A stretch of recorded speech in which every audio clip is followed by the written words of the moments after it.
quando você vai falar do Evangelho, não adianta você falar assim, olha, Deus vai suprir as suas necessidades. Ela diz, não, eu supro as minhas necessidades. Não, Deus vai fazer, não preciso de Deus. Há pouco tempo, um tempo atrás, nós conhecemos uma família lá, só para vocês terem uma ideia do que eu estou falando. Há um tempo atrás, nós conhecemos uma família de vizinhos lá, e a filha estava fazendo vestibular, né? Prestando vestibular para medicina. E aí passou um tempo, meu marido encontrou com o pai dela no elevador, e falou assim, e aí, como é que está a fulana? E aí ele falou assim, ela está fazendo, ela está no 4º período de medicina, e ela está lá fazendo na universidade e tal. Aí meu marido disse, que bênção, graças a Deus, né, que ela está lá. E aí ele olhou para ele, e o pai olhou para o meu marido e falou assim, não, ela que se esforçou, por isso que ela está assim, na lata. Aí meu marido, né, ele, mas que bom que Deus deu saúde, né? E aí, chegou a hora de descer. Então é nesse nível, pessoas que entendem que o que elas têm, não foi que Deus ajudou, porque ela trabalhou para isso. Então, lá a gente eu comecei assim, olha, eu preciso de estratégias para chegar nas pessoas. É muito diferente a cultura, apesar de estarmos perto, é muito diferente a cultura no interior de lá e do Rio de Janeiro. A gente brinca que no Rio você se conhece na porta do banco, você está na fila do banco, você já está chamando para tomar um café, você já combina, você fala do restaurante, você já vai falando, você dá seu endereço, você troca o WhatsApp, não é assim? É verdade ou não é? Lá não. Lá você passa meses, às vezes anos, sem saber quem é o vizinho da frente. Então, assim, não, isso não está certo, vou ter que dar um jeito.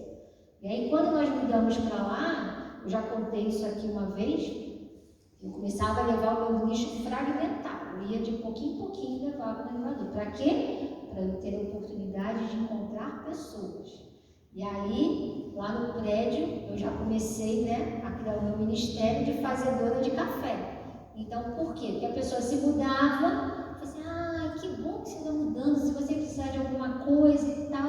A pessoa mudava, ia lá, levava uma garrafa de café, levava uma água. A pessoa no meio da mudança, né, levava um bolo, olha, trouxe isso para você. Obrigada, muito obrigada, né?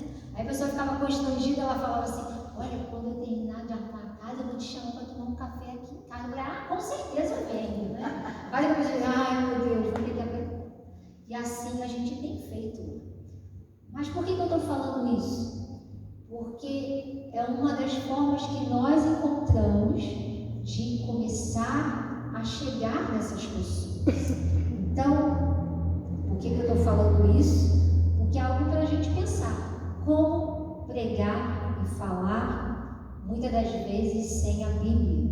E eu tenho aprendido que a Bíblia somos nós, para aqueles que não conhecem a Bíblia. Então, nós precisamos ser essa Bíblia. E por isso, com isso, eu quero convidar você a abrir a sua Bíblia lá em Mateus, capítulo 13, verso 44. Mateus, capítulo 13,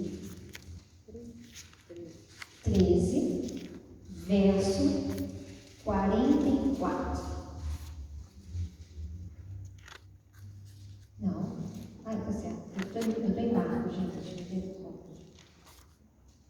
Mateus, capítulo 13, verso 44. Amém ou ai de mim? Amém. Amém. Ai de mim. Ai de mim que não conhece a Bíblia, que eu não estou achando. Amém? Mateus, capítulo 13, verso 44, vai falar de uma parábola. Em 2 versículos, Jesus conta essa parábola. Jesus ele usava muitas parábolas para exemplificar coisas que ele queria ensinar aos discípulos e ao povo. Nessa parábola, né, vocês sabem que a Bíblia não tem esses títulos, né? Os títulos, a numeração ela foi dada muito depois para ajudar a a gente encontrar, né? Mas é um texto só, em que Jesus está contando várias histórias. E diz assim: o reino dos céus é semelhante a um tesouro escondido no campo, que o homem achou e escondeu. Então, transbordante de alegria, vai, vende tudo o que tem e compra aquele campo. Só esses 2 versículos. O reino dos céus é semelhante a um tesouro escondido no campo, que o homem achou e escondeu. Então, transbordante de alegria, vai, vende tudo o que tem e compra aquele campo. Esse texto tem a ver, Andresa, com o que você acabou de falar. Eu acho tão interessante que a Bíblia fala que esse homem, ele encontrou um tesouro escondido. Ele achou esse tesouro.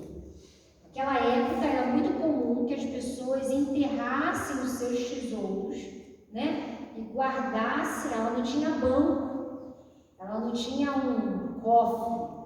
Então, ela escondia debaixo da terra as suas joias, os seus tesouros. Só que às vezes ela morria, ninguém sabia onde estava. Então, de repente, esse homem, a Bíblia fala, né? Uma história, uma parábola, mas diz que esse homem, de repente, ele caminhando, olhou o terreno e ele achou. E diz a Bíblia que ele escondeu, transbordando de alegria. Por que será que esse homem estava alegre, gente? Corri. Você consegue imaginar por quê? Tô rica. Porque a vida dele ia mudar. Sim ou não? Sim. Talvez ele tivesse contas a pagar, talvez estivesse numa situação difícil, talvez estivesse olhando para o chão procurando um real da época e de repente ele encontra um tesouro. E com certeza o seu sorriso foi daqui até aqui, porque ele pensou: agora a minha vida vai mudar. E aí o que ele faz? O que diz a Bíblia? Ele vai e vende o quê? Uma parte. Tudo. Se bobear, ele vendeu até a esposa. Ele vende tudo. Ai, mas esse celular, puxa vida, eu comprei com tanto sacrifício. Não tem problema, viu? Melhor vai. É necessário? Eu vou vender. Ele vendeu tudo. Imagina a esposa: como assim você vai vender minha geladeira? Como assim você vai vender meu micro? Mulher, a gente vai vender tudo. Por quê? Não posso te contar. O fato é que a gente vai vender tudo. Fica só com a tua roupa no corpo. Não, mas aquele vestido eu comprei com tanto sacrifício. Mulher, vem, vamos vender tudo. Porque ele sabia que havia um alto valor daquele terreno. Se ele vendesse tudo, ele seria capaz de comprar aquele terreno, aqueles tesouros seriam dele e ele poderia ter muito mais. Está dando para entender? Então a Bíblia fala que ele vendeu tudo, transbordando de alegria. Deixa eu voltar para cá agora para a gente. Será? A Bíblia fala que o reino de Deus é semelhante a isso. Que quando nós conhecemos o reino de Deus, nós nos tornamos, nós passamos a ter posse desse tesouro. Esse tesouro passa a ser nosso.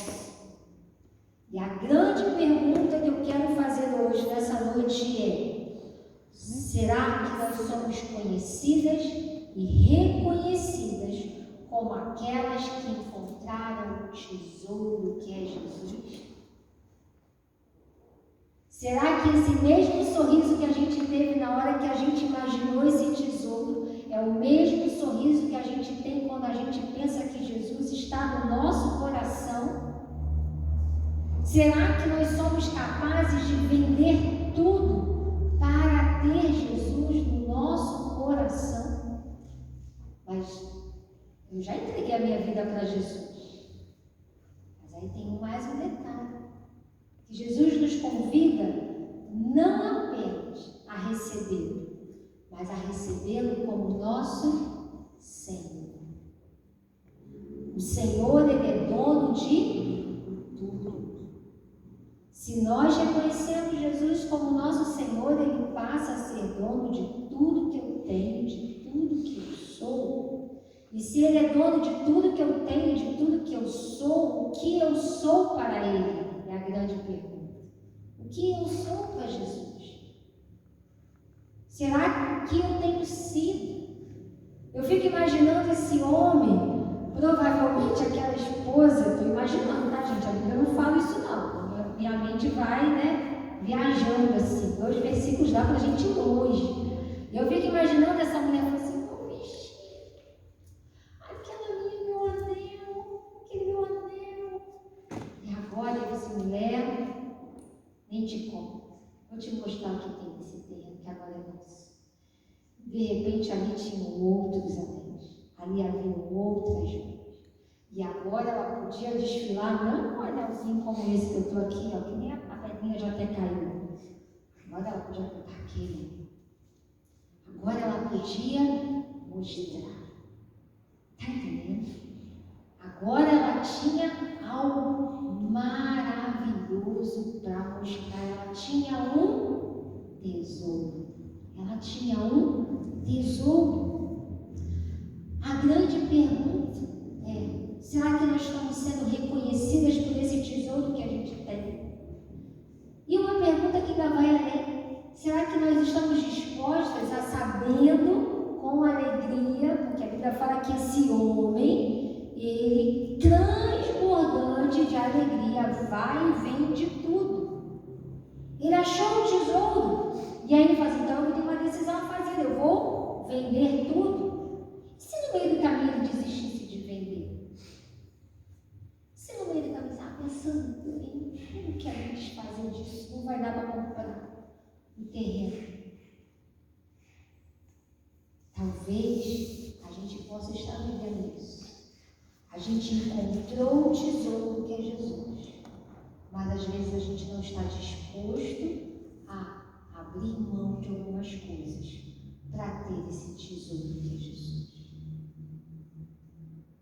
Aquele homem, provavelmente, parafraseando, imaginando, quando ele vendeu tudo para comprar aquele terreno, todos souberam do qual a mudança que aconteceu nele. Provavelmente suas vestes melhoraram, provavelmente seu rosto melhorou, né? Ficou mais alegre, ficou mais sorridente. As pessoas viram essa mudança quando ele ganhou desse tesouro. E aí, eu paro para pensar, e quando eu quero de coração, porque você sabe que quando eu estou falando para você, eu estou falando para mim, Deus já ministrou para mim também, tá? Então eu estou aqui e estou aí sentada junto. Amém? Então, a grande pergunta é: se nós encontramos o tesouro, adquirimos o terreno, né, seremos reconhecidas pelas posses que nós temos. Essas mudanças são mais que palavras. Essas mudanças são mais que palavras. Andresa, como eu posso saber se de fato a minha vida está mudando quando eu encontrei Jesus? Será que de fato eu encontrei Jesus, ou será que eu só ouvi falar do tesouro de Jesus? Será que eu sei somente que tenho tesouro, ou eu adquiri, eu tomei posse desse tesouro para mim? Lá em Gálatas, capítulo 5, no verso 22. Vamos lá, quem puder abrir. Gálatas, capítulo 5, verso 22.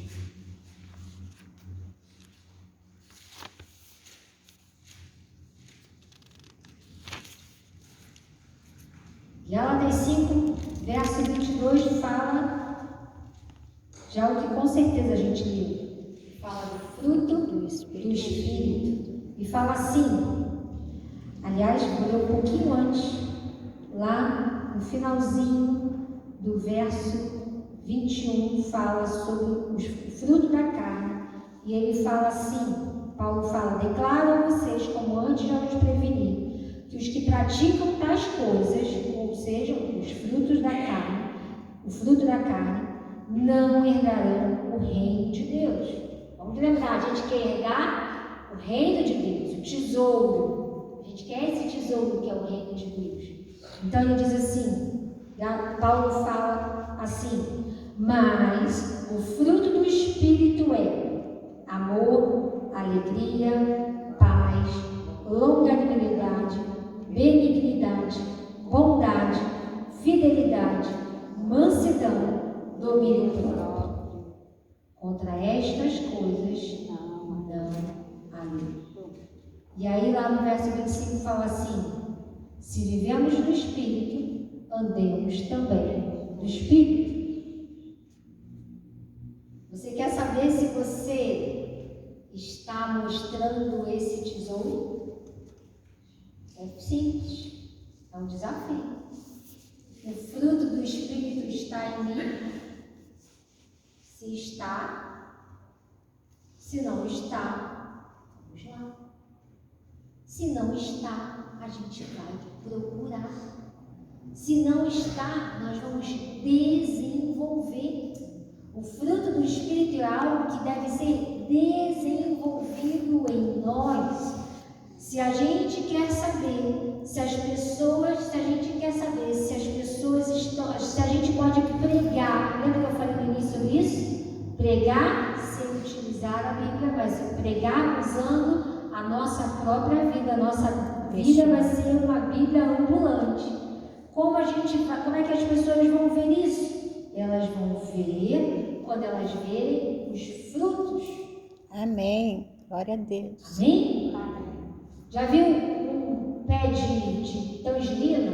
Outro dia até mandei para minha mãe, não foi? Lá a gente chama de mexerica, né?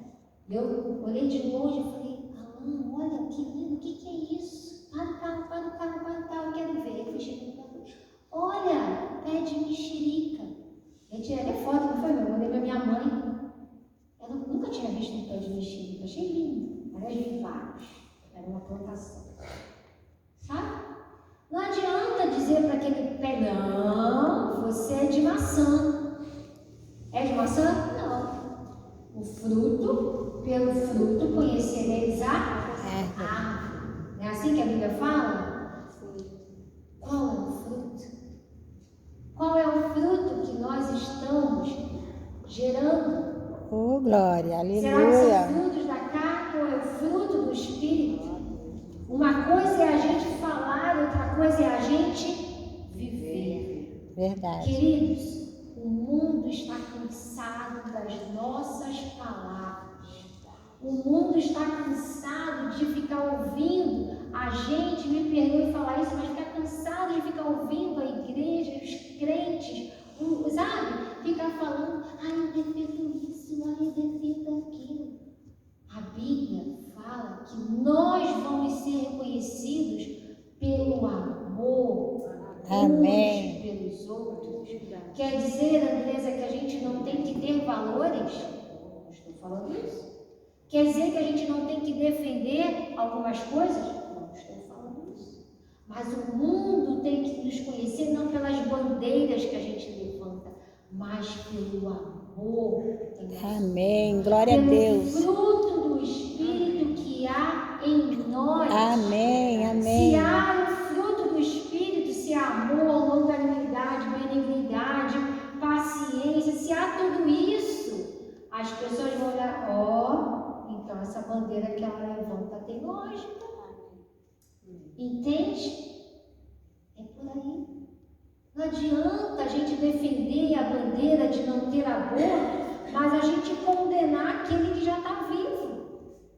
Esse pode vir. Esse pode ir. Como assim? Não são todos criaturas de Deus? Qual a diferença? Está dando para entender, queridos? Por favor, me entenda. Não estou dizendo que a gente não tem que defender a bandeira, né? Que nós somos contra o aborto. Sim, nós somos contra. Mas não adianta a gente defender uma bandeira e o fruto do Espírito não está em nós, a gente não tem amor pelo outro, a gente não tem compaixão, a gente não tem misericórdia. Então, é muito importante que as pessoas vejam esse tesouro em nós. Amém? Amém. Então, Glória a Deus. nós não precisamos, a cultura do reino tem valores, mas nós não precisamos defendê-los, nós precisamos vivê-los. Nós precisamos viver a cultura do reino de Deus. Amém. Nós precisamos ser boca de Deus nessa terra, mas como? Com as nossas atitudes, com as nossas, não somente com as nossas palavras. Podemos usar palavras, sim, mas as nossas atitudes vão gritar muito mais alto, muito mais alto, muito mais alto. Então, nessa noite, eu não quero demorar, mas eu perdi aqui? Não, perdi. Não. Está lá em Gálatas. Só andar um pouquinho, de repente a sua vida vai ficar no mesmo lugar. Lá em Gálatas, capítulo 6, fala assim: irmãos, se alguém for surpreendido em alguma falta, vocês que são espirituais, restaurem essa pessoa com espírito de Brandura. Vou ler de novo. Se alguém for surpreendido em alguma falta, vocês que são espirituais, restaurem essa pessoa com o espírito de Brandura. E que cada um tenha cuidado para que não seja também tentado. Levem as cargas uns dos outros e assim estarão cumprindo a lei de Cristo. Porque se alguém julga ser alguma coisa não sendo nada, engana a si mesmo. Mas que cada um examine o que está fazendo, e então terá motivo de gloriar-se unicamente em quem? Em si, e não em outro. Porque cada um levará o seu próprio fardo. É tão interessante, né? Porque às vezes a gente não vai falar dos outros não, a gente vai falar da gente. Às vezes a gente está se gloriando, né? A gente às vezes está mudando. Uma vez Deus já falou isso comigo. Então terá motivo de gloriar-se unicamente em si e não em outro. Eu ficar me gloriando no outro, olha, eu sou melhor. Ó, eu não faço isso.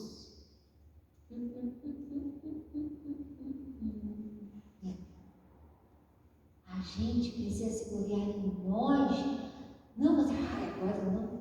Porque Jesus está fazendo uma grande obra em mim e eu estou sendo mudada por Ele. Por isso eu vou me gloriar. Porque Deus está cuidando de mim, porque Deus está tratando em mim, porque aquele fruto do Espírito eu não tinha, mas agora eu estou trabalhando e pedindo ao Espírito Santo me ajuda a ter esse fruto do Espírito. Então eu vou me gloriar, por quê? Porque o Espírito Santo está me mudando. Amém. Glória a Deus. Amém? Que assim nós sejamos. Lá em João, já estou terminando, lá em João 13:35, diz assim: com isso todos saberão que vocês são meus discípulos, se vocês levantarem bandeiras. Não. Com isso, todos saberão que vocês são meus discípulos, se vocês se amarem uns aos outros. Quero voltar. Se somos conhecidos e reconhecidas, porque encontramos um tesouro, e esse tesouro é o mais especial, que é Jesus. Amém. Nós vamos ser conhecidas pelos frutos do Espírito. Nós vamos ser conhecidas pelo amor Deus que habita em nós.